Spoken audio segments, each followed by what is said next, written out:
Oi oi, and welcome to the first episode of the Bogan Gooner Breakdown. Here to talk to you about all things Arsenal from an Australian perspective. Look, I've started this YouTube series up, guys, because I do not think that there is another Australian Arsenal YouTuber, or as far as I'm aware, there's not. I'm sure someone will point out if I'm wrong.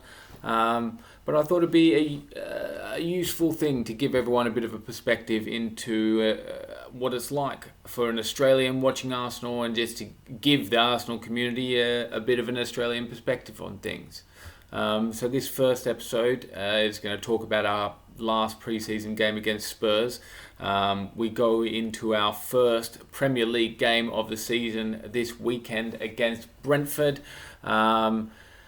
To be honest, guys, I'm a little bit worried. Generally, I think that if you're too upset or too gassed about pre-season, you're a bit of a gronk. It's a time for learning, it's a time for improving, it's a time for seeing what's wrong and trying to fix things before the season starts. But for us, it seems like nothing has changed from last season. And to be fair, guys, a lot has changed. We've brought in Ben White for 50 million quid. But other than that, not a lot has changed in terms of our first team. Obviously, Lokonga played tonight, but that was mostly due to Partey having been injured. I think if Partey wasn't injured, I don't think we would have seen Lokonga starting tonight. But it was good to see him. I thought he played a good game. I think he should start over the weekend. If you've got the choice between a Xhaka Lokonga pivot and a Xhaka El Neni pivot, I think Lokonga offers you a lot more. I think that the ceiling there for him is much, much higher than what it is for El Neni. And really, guys, if he can come in and play a few games whilst Partey is out and give us some relatively competent cover, I don't expect that we'll get anything more than I was going to say 4 points from the first three games, Brentford, Chelsea and Man City, but I don't even know if we will get 4 points from those three games, but a 4-point return will probably be good. If he can come in and get us to the international break and cover for Partey, I think that would be good. What it does make quite interesting to me, what it does remind me of, is the Saliba situation, but we'll get into that when we discuss a little bit more in depth of things. So without further discussion, guys, let's get into discussing some of the good things from the game against Spurs on the weekend.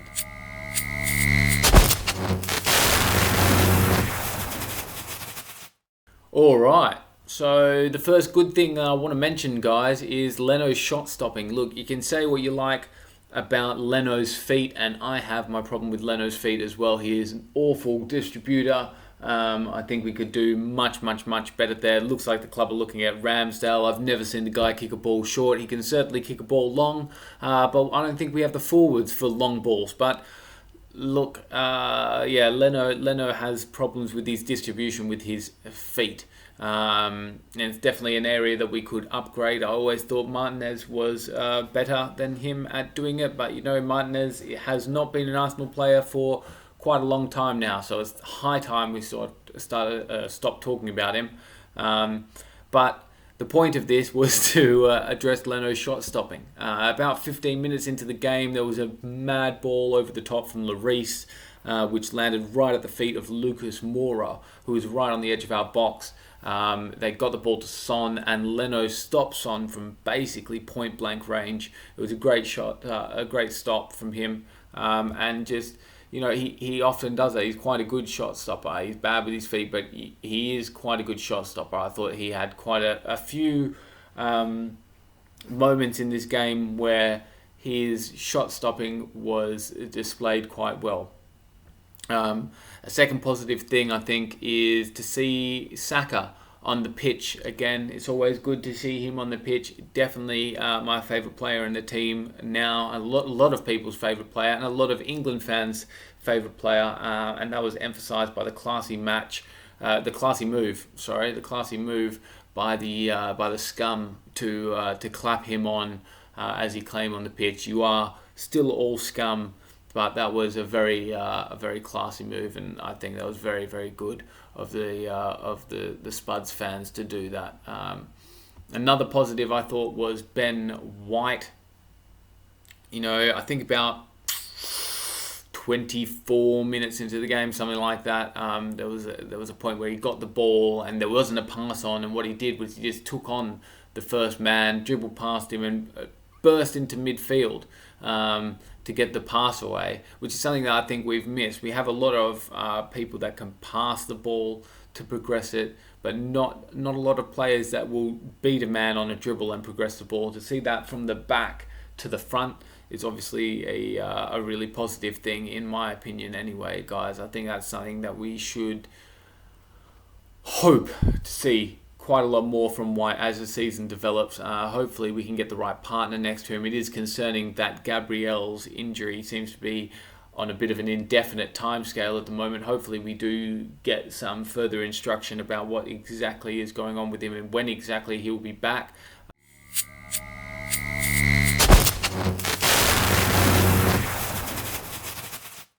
Another positive I thought, guys, was ESR and Pepe on our set pieces. I thought it was quite interesting what they were doing. Look, most corners Pepe took it, ESR was short, or ESR took it, Pepe was short, and they worked the ball that way. I think it's a good idea to have regular people on our set pieces. I think Laka took a set piece about 10 minutes in that just went straight out. I don't want to see us chopping and changing all the times. I want to see us commit to someone. I don't really care who it is, because if they start missing, you just change them. But I'd like to commit to someone, or to two people to run our set plays, because that's how you build automatisms, by having people do the same things. I thought ESR looked hungry. I thought Pepe looked alright as well. I think this might be a good season for Pepe. I hope it's a good season for Pepe, because we certainly haven't got our £72 million worth out of him. But I thought the Smith looked pretty hungry as well. Now that he's got the weight of the 10 shirt on his back, hopefully that's something that he continues, because we will need a lot out of him, especially considering the fact that we haven't brought in any sort of alternate cam at the moment, which is a bit concerning. I think one will come in before the end of the window, but I have absolutely nothing to base that on other than my own suspicions about what will happen. I definitely do not have any inside information. So fingers crossed we get that Madison deal done. I'd love for us to go back in for our but I don't think that's going to happen, because it seems like some of his family members are a little bit, they got sticky palms, let's put it that way. Other players that I thought had a good game, guys, I thought Laka had a pretty good game. He looks pretty sharp. He has a shot about 20 minutes in that just went wide from outside of the box, which I thought was quite a good shot.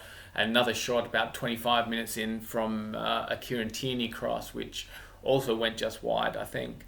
The thing with Laka that is quite... The thing with Laka is that, a lot of the stuff that he's quite good at, connecting play, dropping deep, receiving the ball, little flicks and turns. When he does that in our build-up play, he's often quite deep. And then by the time the ball is at the front of the pitch in the final third, he's not there. He just can't keep up with the ball. So I don't know how we remedy that problem other than bringing in a new striker. But then obviously they're not going to be able to do what Laka does in that position. So it's a bit of a sticky one still, guys. Balogun, it was nice to see him get a few minutes at the end there. I hope that he can get some more. It looks like Willock is on his way out to Newcastle. Look, Willock wouldn't have been the first player that I would have sold, guys, but the problem is that when you don't have any assets, you sell the assets that people are willing to buy, and that's how it is with poor Joe. He's on his way to Newcastle. Look, I think that their style of play suits him better than we do at the moment, at least, and I think he will bang goals for them. I think it's a good move for him. I don't know if it's necessarily the best move for us, but if we have included a sell-on clause like some journalists were reporting, then look, it's good business. And if we can use that money to bring in that extra cam that we need, then that's great business, and that's what we should be doing.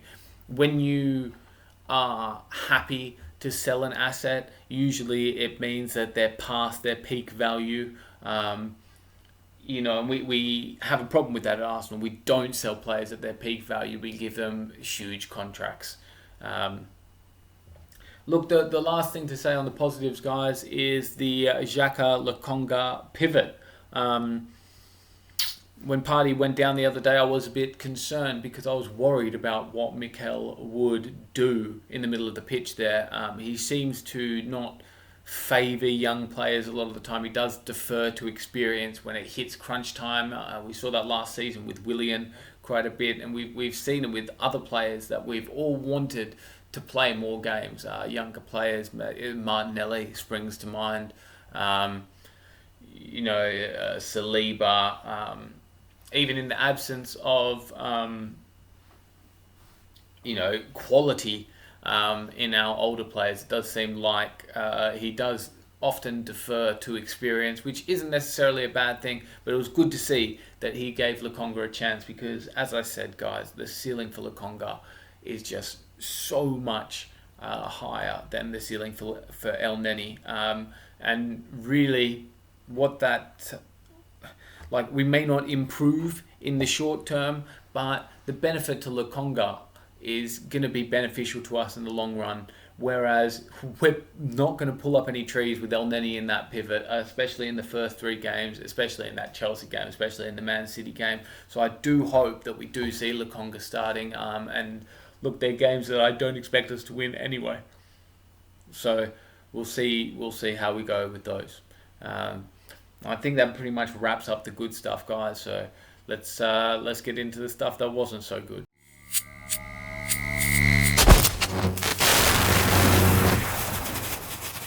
Alright guys, let's discuss some of the stuff that wasn't so good before we get out of here. And the first thing to say is that it's the same problems that we had last season, which is a little bit disappointing. It seems like teams can put a ball over the top and get straight at our defence. We do often win the first header down, but there's no one in our midfield to get the second ball. So we lose possession, and the line's quite high, so we have these attackers running straight at our goalkeeper, which is not ideal. We do have to do something to address that problem. Whether it is our midfielders being a little bit more conscious of where they are on the pitch and not getting as far forward, whether it's our fullbacks doing that, something does need to be done to address that problem, because oftentimes we're left with just the 2 centre backs at the back. One will win a header and it will go, and the second ball will be picked up by the opposition, and we get hit on the counter pretty easily. I thought Bellerin was not very good. I don't know really what's happened to him after his injury, but he hasn't been the same player that we saw break into the team all those years ago with that electrifying pace. And now that he doesn't have that asset, he doesn't seem to have a lot of other assets that are beneficial to the team. So I would be in favour of moving him on. The idea that the club may be offering him a contract extension is baffling to me. We're in this rut where we finished 8th for 2 seasons in a row, and really we're not going to get out of that if we continue to not change the key pieces in our team which led us to being at that spot. Now, players like Bellerin and Xhaka, they may not be the worst players in the team. They're certainly not the best players in our team, but they're definitely not the worst players. They may not be awful players either. Especially Xhaka. I don't think Xhaka is an awful player. But if you have people that are so key to the team, you can't expect the team to progress without taking the key parts away. And that's really the point, guys. How can we expect much to change when the personnel that are leading the team haven't changed? Another bad performance, I think, was Pablo Mari. Look, I generally don't have much problem with Pablo Mari, but I thought that he was diabolical. There was quite a few times where he was the one making the mistakes in the defence. I thought Ben White was quite good, so by contrast, Mari looked quite bad. And the thing about Mari that's frustrating is that the discussion that we had about El Neni and Lukonga, where you have a younger player who doesn't have as much as experience, potentially isn't as safe a pair of hands, but more certain definitely has a higher ceiling. I can't help but seeing a parallel between Lukonga and El Nene and Mari and Saliba. Now, I know Saliba, I think we brought him to play on the right, but he can play on the left. And I just think, that back line would look better with Saliba and Ben White than it did last night with Mari and Ben White. Look, maybe Rob Holding will play at left centre back, but I don't rate Rob Holding either, to be honest. So I'm not sure what we're going to go do there going forward. Excuse me, guys. While we wait for Gabriel to come back, but I pray that Gabriel's back soon. It doesn't look like that's going to happen though.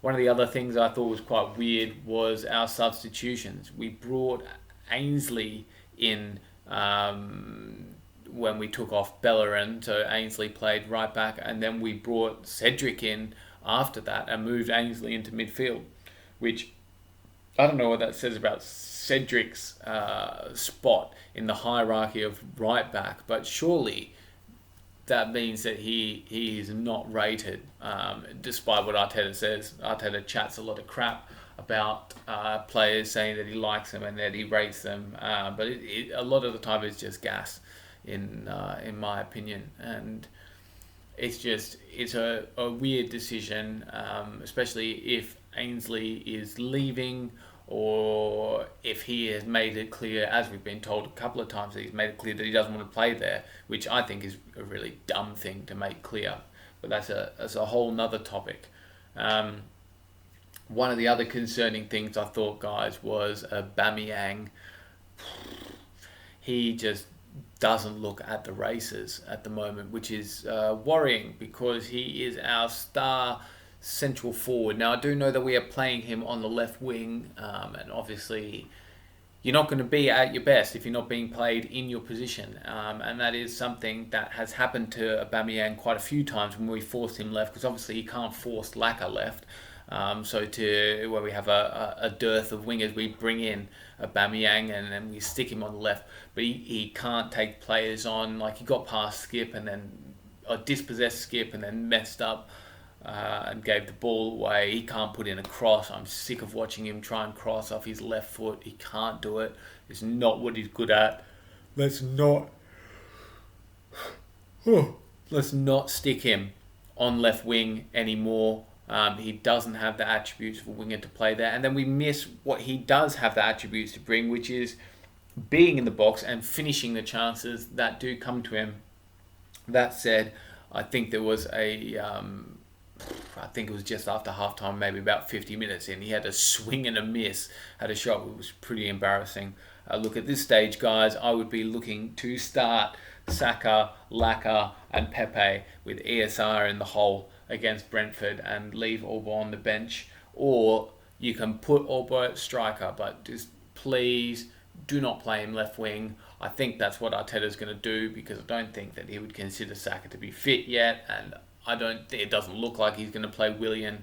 So I think that's what we're going to see against Brentford, but it's not something that I think we should see, because we've seen it a bunch and it doesn't work. Just a couple of other funny things I thought was funny. KT gets himself a yellow card, and then almost as if he was upset that it wasn't him, they got a yellow card. Xhaka managed to get himself a yellow card. Couldn't let KT have all the fun.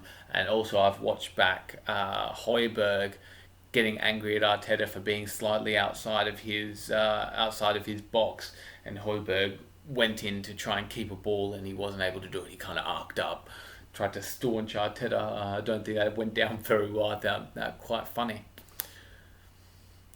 Alright, so that's it for the first episode, guys. I hope you enjoyed it. I hope to do these at least semi-regularly, talking about Arsenal stuff. It may not always be about games that we've had. It may be previews. I haven't really worked out what the format is yet, and I'm certainly not into any sort of routine. But once that's all worked out, I'm sure we'll settle into it, and I'll see you next time, guys. Have a good one, eh?